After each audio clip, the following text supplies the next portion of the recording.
Selamat datang di catatan bawah tanah episode ke-38. Di video kali ini kita akan membahas tentang bagaimana Indonesia pada tahun 1967 mulai terperangkap dalam suatu bentuk penjajahan baru yang hingga saat ini masih mencengkeram bangsa kita. Penjajahan model baru yang disebabkan oleh terjadinya proses globalisasi di mana sistem ekonomi dan perdagangan bebas dunia berlaku secara tidak adil sangat merugikan negara-negara yang sedang berkembang seperti Indonesia. Dan yang menjadi korban paling menderita adalah masyarakat kecil, di mana mereka harus hidup di bawah garis kemiskinan, tertindas secara struktural oleh kebijakan-kebijakan negara yang dibuat atas tekanan negara-negara maju dan para kapitalis dunia melalui lembaga dunia seperti IMF dan Bank Dunia, serta perusahaan-perusahaan multinasional mereka. Masyarakat Indonesia terasingkan dari nilai-nilai luhur bangsa oleh gelombang invasi budaya media kapitalis dunia yang melanda hingga ke pelosok negeri. Video ini dibuat berdasarkan data atau informasi yang diambil dari beberapa sumber dalam berbagai bentuk, seperti artikel, laporan jurnalistik atau berita, deskripsi buku atau video dokumenter. Sumber informasi ini dibuat atau ditulis oleh beberapa orang hebat seperti Joseph Stiglitz, John Virgil, Jeffrey Winters, Bradley Simpson, John Perkin, Vincent Bevin, dan Kwik Kian Gi. Informasi itu kemudian disarikan dan disusun ulang sedemikian rupa agar dapat memberikan gambaran yang utuh tentang mengapa kita berada pada situasi dan kondisi seperti saat ini. Sebagai konteks masa kini, kita mulai dengan sebuah pertanyaan yang pernah dilontarkan oleh seorang Kwik Kian Gi sekitar 20 tahun yang lalu. Pertanyaannya adalah sebagai berikut. Setelah 80 tahun Indonesia merdeka, apakah kualitas kehidupan berbangsa dan bernegara kita mengalami kemajuan atau justru kemerosotan? Menurut Kwik Kian Gi, terdapat 8 hal yang mendasar dalam kehidupan berbangsa dan bernegara yang dapat kita tanyakan kepada diri sendiri. Apakah dalam kedelapan aspek itu kita mengalami kemajuan atau kemerosotan? Yang pertama adalah apakah kita dalam bidang kemandirian mengurus diri sendiri, yaitu mandiri dan bebas merumuskan kebijakan-kebijakan terbaik untuk diri sendiri, mengalami kemajuan atau kemunduran. Pertanyaan yang kedua, apakah dalam bidang tata nilai, mental, moralitas, dan akhlak kita lebih maju atau lebih mundur? Pertanyaan yang ketiga, apakah penguasaan ilmu pengetahuan dan teknologi bangsa kita bertambah unggul atau hanya jalan di tempat? Pertanyaan keempat, apakah persatuan dan kesatuan bangsa kita lebih kokoh atau justru malah lebih rapuh? Aspek yang kelima, apakah kondisi pertahanan kita semakin kuat atau justru semakin lemah? Aspek keenam, apakah bangsa kita mempunyai tempat dan kedudukan yang lebih terhormat atau lebih terpuruk di dunia internasional? Pertanyaan untuk aspek ketujuh, apakah kemakmuran dan kesejahteraan yang berkeadilan sudah terwujud di negara ini? Aspek yang kedelapan yang bisa kita pertanyakan adalah apakah infrastruktur, pendidikan, pelayanan kesehatan, dan penyediaan sarana prasarana umum oleh pemerintah semakin maju atau semakin mundur?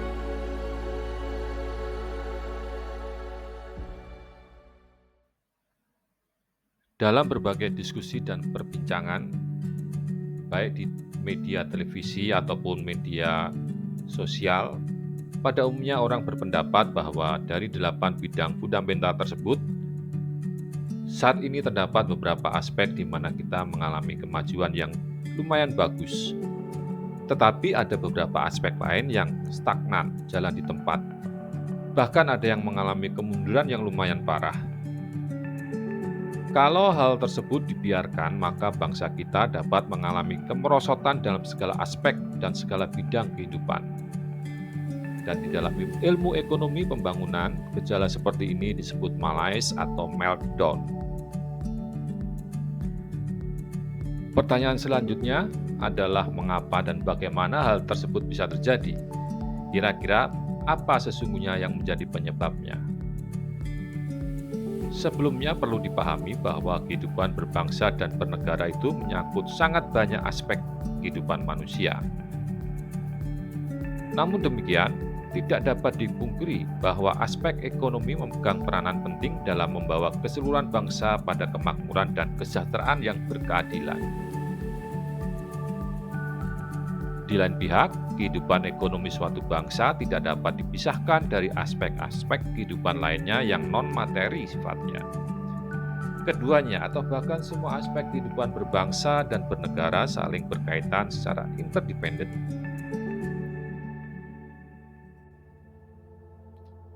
Selain dipengaruhi oleh faktor-faktor internal dalam negeri, terdapat faktor-faktor eksternal yang dapat merusak kehidupan ekonomi suatu bangsa secara dahsyat, yaitu pengaruh interaksi bangsa kita dengan bangsa-bangsa lain atau kekuatan-kekuatan yang ada di luar wilayah Indonesia. Dan sedihnya ternyata berdasarkan apa yang termuat dalam tulisan atau tayangan John Pilger, Brad Simpson, dan Jeffrey Winters, disinyalir sesungguhnya sudah sejak tahun 1967 Indonesia mulai dihabisi, dan bahwa utanglah yang menjadi alat utama dari negara-negara kapitalis untuk mencengkeram Indonesia. Ada sebuah kesaksian menarik yang dinyatakan oleh John Perkins, seorang konsultan proyek dari Amerika Serikat, melalui bukunya yang berjudul The Confession of an Economic Hitman, atau pengakuan seorang perusahaan ekonomi. Ia mengakui bahwa dia adalah salah seorang dari sebuah tim yang terdiri dari 11 orang yang dikirim untuk menciptakan suatu cetak biru rencana pembangunan pembangkit listrik untuk Pulau Jawa pada sekitar tahun 1970-an. Ia diperintah oleh pemerintah Amerika untuk menghasilkan suatu model ekonometrik dengan statistik yang dimanipulasi sedemikian rupa sehingga jumlah utang untuk pembangunan PLTA itu menjadi membengkak dan membuat bangkrut Indonesia. Mereka sengaja menyembunyikan aspek laba yang sangat besar buat para kontraktor. Ketergantungan keuangan Indonesia sebagai negara penerima utang mereka jadikan sebagai alat permanen untuk memperoleh kesetiaan dari pemerintah Indonesia. Akhirnya mau tidak mau Indonesia selalu berada di bawah cengkraman negara-negara kreditor. Indonesia menjadi target yang empuk ketika mereka membutuhkan dukungan suara di PBB atau akses pada minyak bumi dan sumber daya alam lainnya. Jadi bagi mereka, proyek itu bukan tentang pembangunan listrik demi rakyat, melainkan demi industri minyak mereka. Hutang untuk proyek-proyek pembangunan itu antara lain diberikan oleh Bank Dunia. Dan inilah yang menjadi salah satu bukti bagaimana peran Bank Dunia dalam kemunduran ekonomi Indonesia. Rakyat akan menderita karena dana untuk pendidikan, kesehatan, dan layanan sosial lainnya akan digunakan untuk membayar bunga pinjaman, kata John Perkins. Dengan senjata yang namanya utang itulah Amerika CS dapat membangun imperium global. Melalui lembaga keuangan multilateral, mereka menjadikan negara Indonesia sebagai negara jajahan atau pelayan korporatokrasi dari perusahaan-perusahaan Amerika, pemerintah Amerika, dan bank-bank Amerika, kata John Perkins. Lebih lanjut, John Perkins menyatakan bahwa ketika negara tersebut tidak mampu melakukan buy down atau menurunkan suku bunga pinjaman pada beberapa tahun awal masa pinjaman, maka kami akan kembali dan dengan bantuan Dana Moneter Internasional atau IMF merestrukturisasi pinjaman. Juga meminta negara tersebut menjual murah sumber dayanya kepada perusahaan kami dengan regulasi lingkungan dan sosial seminimal mungkin dan memprivatisasi perusahaan utilitas dan layanan publik lainnya dan menawarkannya kepada perusahaan kami dengan potongan harga. Inilah yang disebut sebagai praktek neokolonialisme dan neoimperialisme. Bung Karno menyebutnya dengan istilah nekolim. bentuk penguasaan tidak langsung serta halus melalui bidang politik, ekonomi, sosial, militer, dan teknik yang bekerja melalui ketergantungan ekonomi dan pengaruh ideologi. Saat ini praktek tersebut dibungkus dengan sebuah jargon baru, yaitu globalisasi, yang sejatinya merupakan kapitalisme tanpa batas. Secara teoritis, globalisasi adalah proses menyatunya interaksi masyarakat antar negara di dunia yang terjadi berkat pertukaran pandangan dunia, produk, pemikiran, atau aspek budaya lainnya. Kemajuan sarana transportasi dan telekomunikasi termasuk internet, serta perdagangan bebas merupakan faktor pendorong utama globalisasi yang menciptakan interdependensi ekonomi dan budaya. Sekilas globalisasi nampak sangat menarik dan menjanjikan. Namun ternyata di balik keelokannya ia menyimpan ancaman yang mematikan. Prakteknya, proses globalisasi memungkinkan dirinya menjadi pelayan kapitalisme yang kejam, meningkatkan bahaya peperangan dengan kendali jarak jauh dan memperlebar jurang antara si kaya dan si miskin, serta mempercepat kerusakan lingkungan kita. Bagaimana globalisasi bisa mendorong terjadinya neokolonialisme? Yang pertama, terjadinya pengaruh dominasi ekonomi. Dominasi ini diakibatkan oleh adanya ketergantungan ekonomi karena adanya aliran modal dalam bentuk pinjaman dari negara-negara kapitalis ke negara-negara dunia ketiga termasuk Indonesia. Yang kedua, adanya ketidakadilan dalam perdagangan internasional karena diam-diam negara-negara maju menerapkan proteksi dan subsidi tersembunyi, sehingga perusahaan-perusahaan multinasional mereka bisa mendominasi dan mengendalikan teknologi dan informasi, serta perlindungan hak kekayaan intelektual mereka. Yang ketiga, pemaksaan kebijakan yang sangat merugikan negara-negara dunia ketiga. Globalisasi menjadi semacam sebuah penjajahan modern dalam bentuk dominasi budaya, ekonomi, dan teknologi yang dapat mempengaruhi cara hidup dan pola pikir bangsa kita.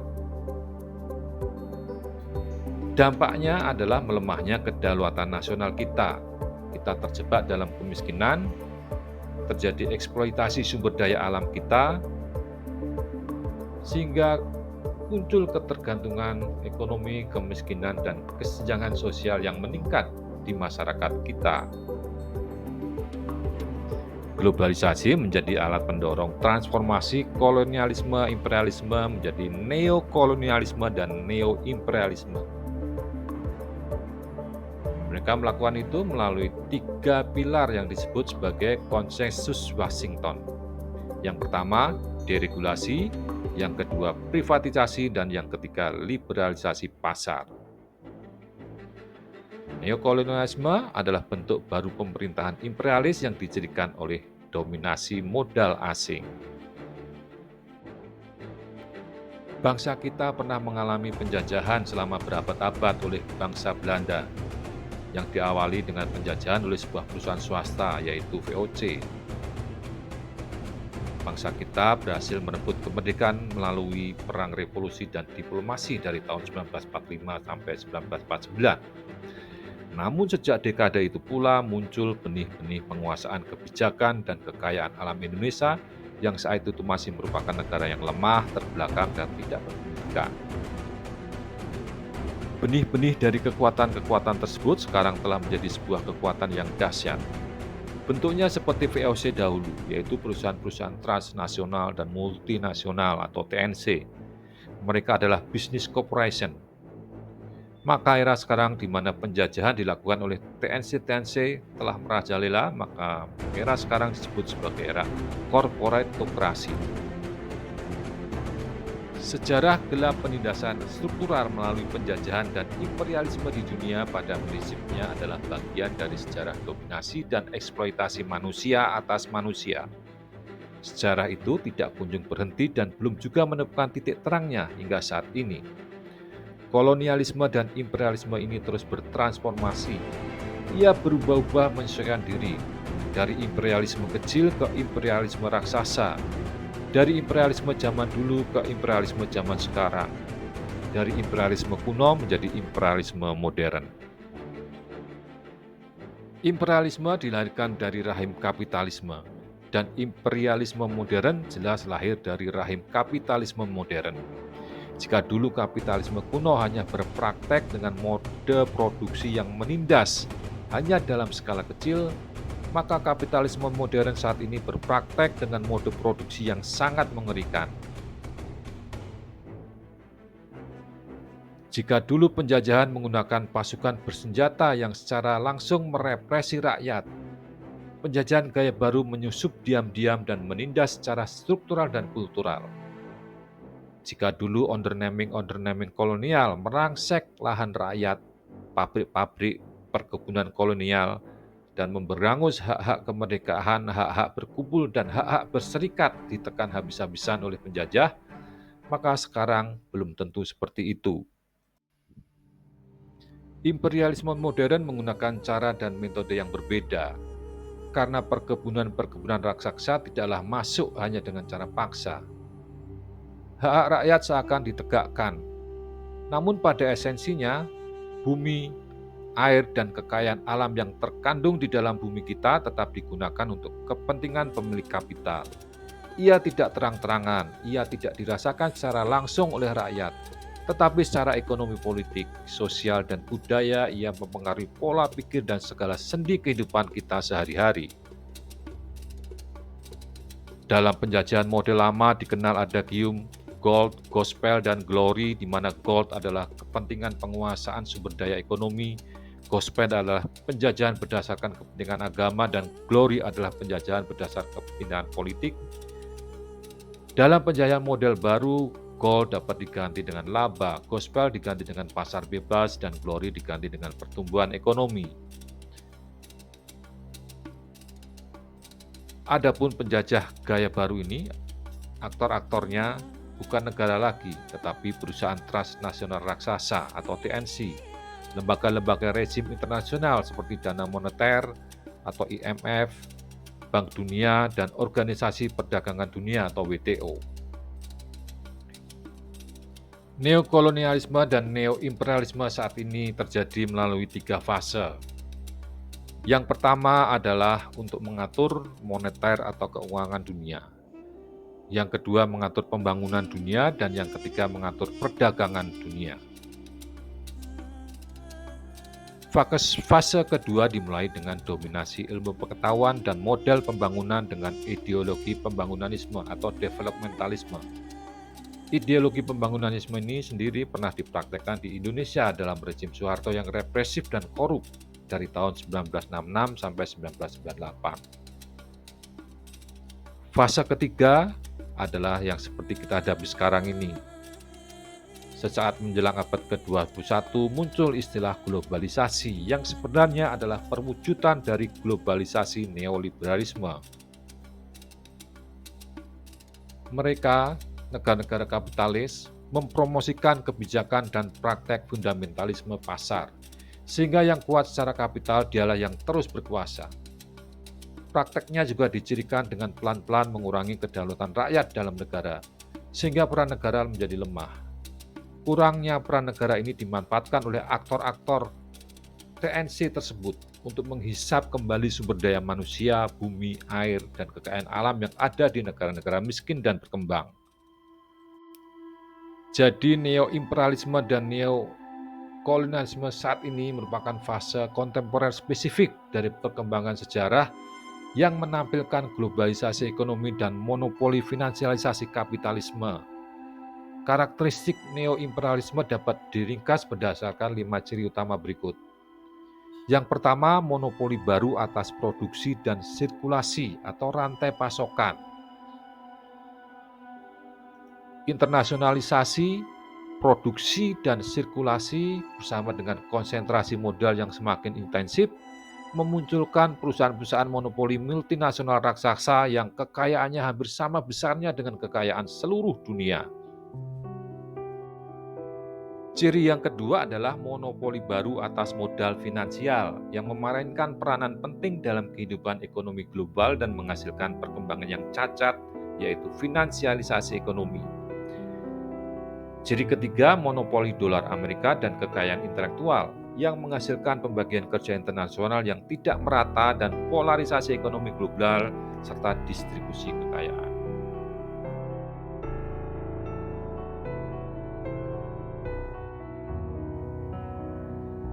Ciri keempat, monopoli baru, aliansi oligarki internasional. Sebuah aliansi monopoli internasional kapitalisme oligarki yang menampilkan satu penguasa hegemonik dan beberapa kekuatan besar lainnya telah berbentuk dan menyediakan fondasi ekonomi bagi politik uang, budaya vulgar, dan ancaman militer yang mengeksploitasi dan menindas atas dasar monopoli. Ciri kelima adalah esensi ekonomi dan tren umum. Bentuk penindasan ini dilakukan melalui kekerasan pemerintah atau negara dengan judicial violence atau kekerasan hukum dalam rangka melindungi penindasan modal dan cabang-cabang produksi yang seharusnya dikuasai oleh negara dan digunakan sebesar-besarnya untuk kemakmuran rakyat. Ekonomi politik keruk semacam inilah yang secara faktual dialami di Indonesia. Kontradiksi global, kapitalisme, dan berbagai krisis sistem seringkali mengalami intensifikasi yang menciptakan bentuk kapitalisme kontemporer yang monopolistik dan predatoris, hegemonik dan curang, parasit dan membusuk, transisional dan sekarat, sebagai imperialisme akhir. Perspektif negatif terhadap globalisasi ini berkaitan dengan kapitalisme ekstrim di mana menguatkan bahwa globalisasi hanyalah tahap terakhir dari dominasi ekonomi dan budaya negara-negara barat atas seluruh dunia yang dimulai dengan kolonialisme, melewati imperialisme, dan kini telah tiba pada tahap globalisasi. Pertanyaan selanjutnya adalah bagaimana Indonesia bisa terperangkap dalam sistem global yang sangat tidak adil, menindas, dan eksploitatif seperti ini.